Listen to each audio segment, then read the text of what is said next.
खरं तर मी त्यावेळेला महाराष्ट्रात 14वा होतो. डेप्टी कलेक्टर सोडून माझ्या वाट्याला कुठलीही पोस्ट आली असती, पण मला शेवटच्या माणसाबरोबर, कारण माझा पिंड तो होता. ज्या पिंडाप्रमाणे त्याच पिंडाप्रमाणे आपली पोस्ट अपेक्षित त्याप्रमाणे करणं. आणि दुसरी शेवटी शेवटाकडे येताना सेवा नावाची एक गोष्ट सांगितली. माझ्या जिगरबाज मित्रांनो, सेवा नावाची गोष्ट असते काय? महाराष्ट्रामध्ये 350 वर्षापूर्वी सेवा नावाची एक घटना घडली. एक राजा होऊन गेला, त्या राजाचं उलटं नाव जरी केलं तरी तो राजा अखंड आयुष्यभर जीवाशी खेळला. तो या महाराष्ट्राच्या मातीत झाला आणि त्याच्याकडे एक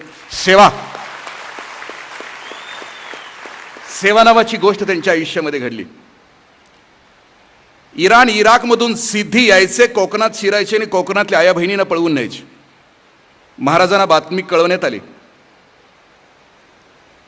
महाराजांनी ठरवलं की कोकणामध्ये एक समुद्राच्या काठाला किल्ला बांधायचा आणि सिद्धींचा बंदोबस्त करायचा. महाराष्ट्राचे चीफ इंजिनियर त्यावेळेला होते हिरोजी इंदुलकर. त्यांना किल्ला बांधायला सांगितलं. सिंधुदुर्ग किल्ल्याचं बांधकाम सुरू झालं. बांधकाम सुरू असताना महाराजांना आग्र्याला जावं लागलं. निधी कमी पडला. हिरोजी इंदुलकरांनी स्वतःची दौलत गहाण टाकली, पण किल्ला पूर्ण केला. किल्ला पूर्ण केल्यानंतर महाराज किल्ला बघायला गेले. महाराज म्हटले, किल्ला कसं काय बांधला? ते म्हटले, छान बांधला. काय देऊ का म्हटले? हिरोजी इंदुलकर असं नाही म्हटले त्यावेळेला, कारण त्यांचं रक्तच वेगळं होतं. ते म्हटले, नाही महाराज, या किल्ल्यामध्ये 10% सुद्धा मिळाले नाहीत.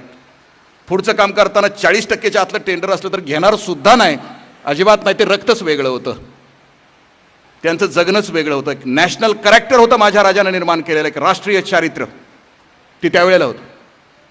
ते म्हटले, महाराज तुम्ही भविष्यामध्ये कधी स्वराज्याची राजधानी बांधाल त्यावेळेला त्या राजधानी बांधायचं काम मला द्या. महाराजांनी राजगडावरून रायगडावर राजधानी बांधायचं ठरवलं आणि हिरोजी इंदुलकरांना बांधकाम दिलं. हिरोजी इंदुलकरांनी बांधकामाला सुरुवात केली. 2.5 वर्ष बांधकाम सुरू होतं. कधी गेला असाल चुकून रायगडावर, मग तिकडून रोपवेनं नव्हे, इकडून चढून गेला असाल, मावळ्यासारखं गेला असाल कधी तर. ते सगळं बांधकाम त्यांनी 2.5 वर्षात पूर्ण केलं. राणी वसा, बाजारपेठ, जगदीश्वराचं मंदिर, हत्ती तलाव, महादरवाजा, हे सगळं 2.5 वर्षात बांधून पूर्ण केलं. आणि पूर्ण केल्यानंतर महाराज ज्यावेळेला बघायला गेले त्यावेळेला महाराजांनी विचारलं, किल्ला कसं काय बांधला? ते म्हटले, महाराज वर गेलं तर हवा, खाली गेलं तर पाणी, शत्रू वर येऊ शकत नाही.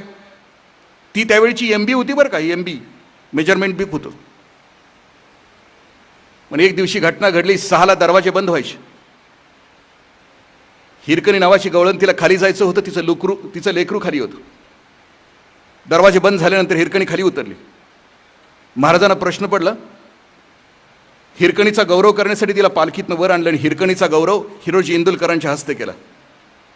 महाराजांनी प्रश्न विचारला इंदुलकरांना, इंदुलकर तुम्ही म्हटला होता की वर आले तर हवा, खाली गेले तर पाणी, शत्रूवर येऊ शकत नाही, मग हिरकणी खाली गेली कशी?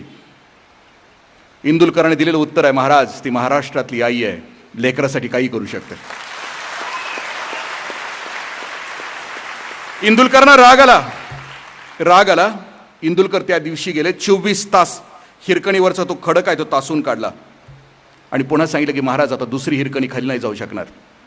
त्यावेळेला महाराजांनी विचारलं की इंदुलकर काय देऊ का तुम्हाला? काय पाहिजे बोला. इन्क्रिमेंट हवी तिथं पोस्टिंग? इंदुलकर म्हटले, महाराज मला काही नको, मी मागणार आहे आपल्याला, पण राज्याभिषेकाच्या सोहळ्यामध्ये 6 जून 1674 राज्याभिषेक सुरू झाला. ज्याच्या पराक्रमाप्रमाणे महाराज प्रत्येकाला काहीतरी देत होते. कोणाला ढाल, कोणाला तलवार, कोणाला घोडा. इंदुलकर कोपऱ्यात उभे होते. इंदुलकर तुम्हाला काय? नाहीच. 7वा वेतन आयोग सुद्धा नको, काहीच नको. म्हणजे महाराज मी तुम्हाला मागणार आहे, पण कधी? तुम्ही जगदीश्वराच्या दर्शनाला याल, पूर्वेच्या दिशेने बाहेर पडाल, त्यावेळी तुम्हाला मी मागणार आहे. महाराज गेले. राज्याभिषेक संपला.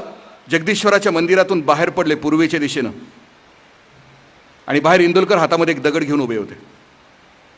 म्हटले, महाराज हा दगड इथं पायरीला लावायचा आहे. महाराष्ट्रात 3 पायरीचे दगड आहेत मायबापानं. 2 पायरीचे दगड आहेत पंढरपूरला, ते आहेत भक्तीचे. 2 पायऱ्या आहेत भक्तीच्या आणि 3री पायरी महाराष्ट्रातली आहे, सेवेची पायरी. 2 पंढरपूरच्या पायऱ्या आहेत ना, त्या भक्तीच्या पायऱ्या आहेत. पहिली पायरी आहे ना माझ्या चोखोबांची पायरी आहे. पंढरीच्या पांडुरंगाच्या दर्शनाला जात असताना अगोदर चोखोबांच्या पायावर मस्तक ठेवावं लागतं आणि चोखोबांचा भाव धारण करावा लागतो. नदी डोंगा परी नीर नाही डोंगा, काय भुललासी वरली रंगा. ऊस डोंगा परी रस नाही डोंगा, काय भुललासी वरली रंगा. चोखा डोंगा परी भाव नाही डोंगा, काय भुललासी वरली रंगा. चोखोबांचं दर्शन घ्यावं लागतं. मग नामदेव महाराजांच्या पायरीवर डोकं ठेवावं लागतं, कारण माझा नामदेव महाराज असं म्हणतो, वैकुंठासी अम्हा नको धाडो हरी, वासदेई चरणाजवळी सर्व काळ. भगवंता, मला वैकुंठाला नाही जायचं, तुझ्या पायरीचा चेहरा करून टाक. उद्या लाखो भगवंताचे भक्त येतील आणि त्यांच्या पायाची धूळ माझ्या मस्तकावर पडेल. 2 भक्तीचे पायरे आहेत तिकडं आणि माझ्या जिगरबाज तरुण मित्रांनो 3री पायरी आहे सेवेची, जी रायगडावर आहे.